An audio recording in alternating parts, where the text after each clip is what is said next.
is nothing as powerful as a changed mind. You can change your hair, your clothing, your address, your spouse, your church, your residence.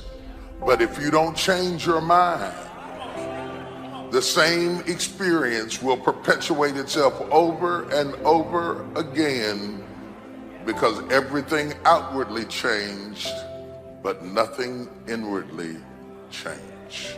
There is nothing as powerful as a changed mind.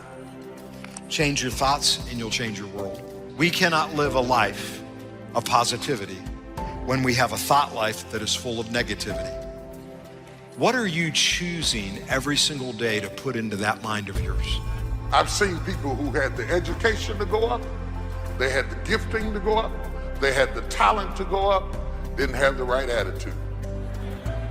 And eventually, if that attitude, if that heart, if that invisible part isn't right, you can have all the talent in the world, but you will always end up getting spoiled by your own attitude.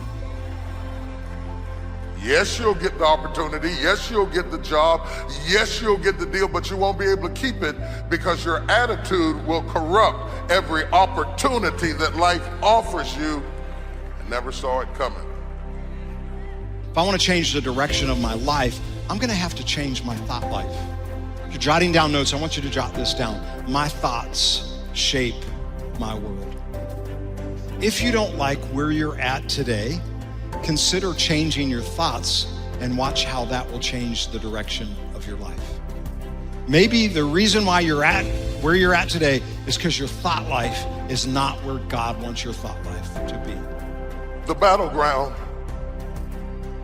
between God and the enemy, between right and wrong, between success and struggle, between destiny or that which is derogatory, is fighting for your mind. Because in your mind are your default settings. As a man thinketh in his heart, so is he. If you don't change it in your head, you can't change it in your life. I don't care whether it's losing weight. I don't care whether it's going after a job. I don't care whether it's being faithful and committed. I don't care whether it's being honest and true. It has to change up here or it won't change anywhere else. I change the direction of the way I think, then I can change the direction of the way I live. But Romans chapter 8, verse 6, this is New King James, it says this: for to be carnally minded is death. Carnally is a word that we don't use a lot now, but it means flesh-ruled. To be flesh-ruled, in the Greek it says it this way: to be flesh-ruled produces death. It's talking about your mind and your thoughts.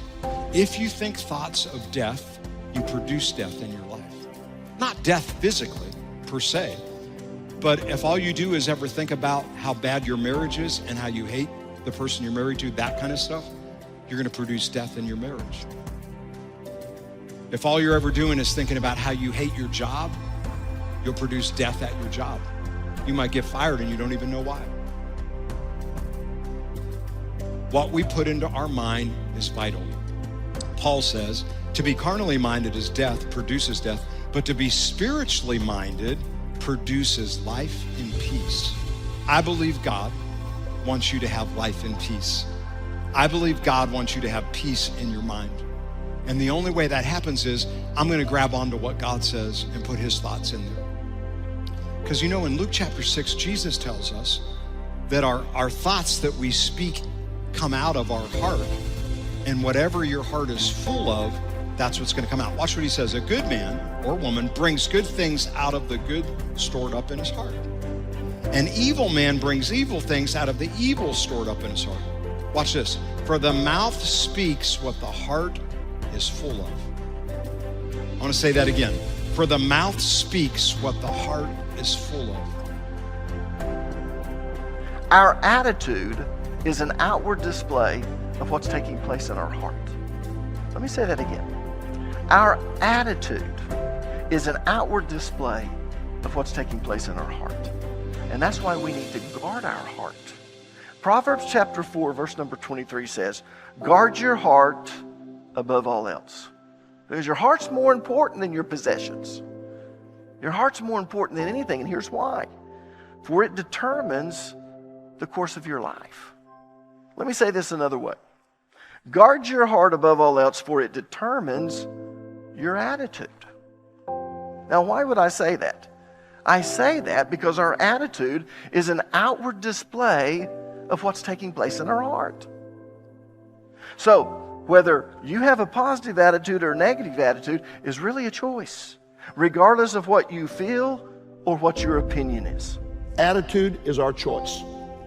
John Maxwell wrote a book on attitude, and the title of it was The Winning Attitude. And here's what he said.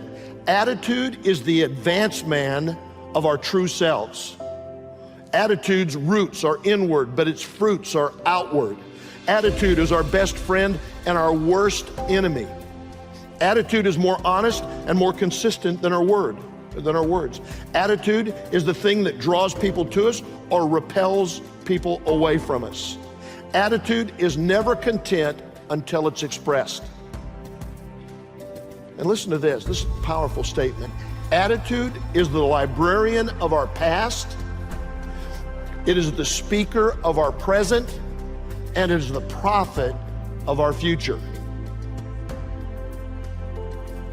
Attitude is the librarian of our past, the speaker of our present, and the prophet of our future.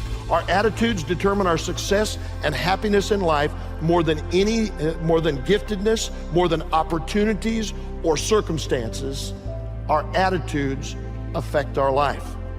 Every one of us are going to face difficulties in life, challenges, but our attitude will help us climb out of the direction, out of the difficulty with God's favor and direction. James 1 and verse 2, count it all joy, my brothers, when you encounter various trials, for you know that the testing of your faith produces steadfastness, and let steadfastness have its full effect, that you may be perfect and complete, lacking in nothing. If our life is not going in the right direction, we need to take a look at our attitudes. Like, you want a better life? You want to change your life? The number one way to do that is to change your thoughts. You're in control of your mind. You're in control of your thoughts. Here's the good news. If I let Jesus change my thinking, he'll change my life. He'll change my life.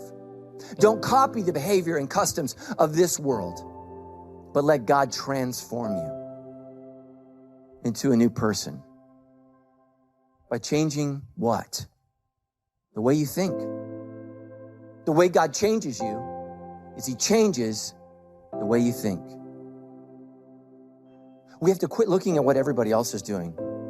You see, some of you, you're living your life concerned about what everybody else thinks. I want to challenge you to live your life this way. Live your life trying to think how God wants you to think. What does he want you to think? How does he want you to perceive the world? How does he want you to live? I'm sure you could come up with all kinds of ways and times you've been hurt, wounded, slighted, mistreated, or disrespected. Most of us got books. Books.